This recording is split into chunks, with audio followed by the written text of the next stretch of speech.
스가랴 선지서의 마지막 부분을 차지하고 있는 14장은 두 부분으로 나누어집니다. 오늘 우리가 다루고 있는 후반부 12절부터 21절까지는 여호와의 날에 하나님께서 열방에 심판을 내리실 것과 그날 이후 열방에도 하나님의 경배가 정찰될 것, 하나님의 백성의 땅 전체에 보편적이고도 영구적인 성화가 이루어질 것을 이야기하고 있습니다. 12절부터 15절까지는 과거 하나님의 백성을 공격했던 모든 나라들에 대하여 내리실 하나님의 심판을 다룹니다. 왜 하나님께서는 이방 나라에 대한 심판을 선지서에 기록해 놓았을까요? 실제로 우리 믿는 자들을 공격하는 악한 세력이 지금도 존재하기 때문입니다. 사탄은 이 시대에도 우리 믿는 자들을 향해 공격하고 있습니다. 하지만 이스라엘을 공격했던 열강들을 하나님께서 심판하셔서 무력화시키셨듯이 사탄의 악한 세력도 반드시 심판하셔서 무너뜨리실 것을 우리에게 말씀해주고 계신 것입니다.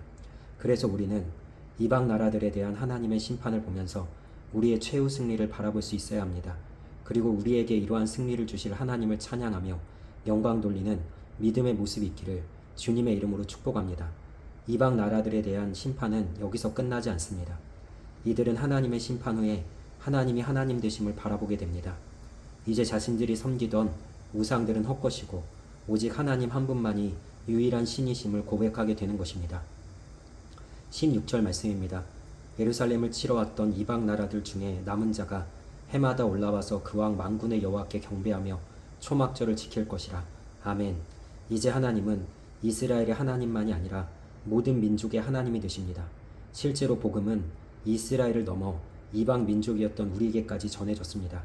그래서 천하 만국에 복음이 전파되었고 우리도 주님을 믿고 있는 것입니다. 더 나아가 지금 이 세대에 믿지 않는 세상 사람들은 지금 주님을 믿는 우리들을 이해하지 못합니다. 믿는 자에게는 십자가가 능력이지만 믿지 않는 자들에게는 미련한 것이기 때문입니다. 그러나 마지막 날이 되면 우리가 가지고 있는 복음과 믿음이 얼마나 귀한 것인지 깨닫게 될 것입니다.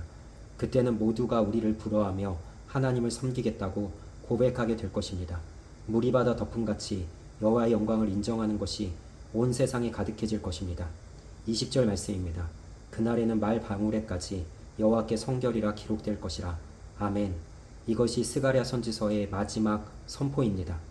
스가랴 선지서는 이제 성전 재건을 시작하는 미약한 이스라엘에게 선포되는 말씀으로 시작되었습니다. 그리고 성전을 재건한 지 40여 년이 흘렀지만 여전히 이방 민족에게 핍박을 당하는 이스라엘의 초라한 현실 가운데 말씀이 선포되었습니다. 그리고 이 스가랴 선지서는 말 방울에까지 하나님의 영광이 새겨지고 하나님의 이름이 드러난다는 너무나도 아름다운 선포의 말씀으로 끝을 맺고 있습니다. 우리의 숟가락과 입고 있는 옷 하나에까지 하나님의 거룩한 이름이 새겨져 하나님의 영광이 나타난다는 선언입니다. 우리는 지금 어쩌면 보잘것없는 믿음의 걸음을 걸어가고 있는지도 모릅니다. 세상 사람들은 알아주지도 않는 좁은 길로 걸어가고 있습니다. 그러나 우리가 겪고 있는 지금의 고난은 끝날의 찬란한 영광으로 바뀌어질 것입니다.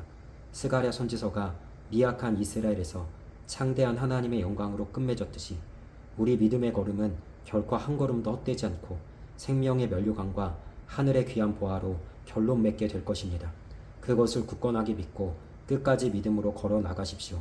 주님 다시 오시는 그날까지 담대하게 이 믿음의 삶을 살아내는 우리 모두가 되기를 주님의 이름으로 소망하며 축원합니다.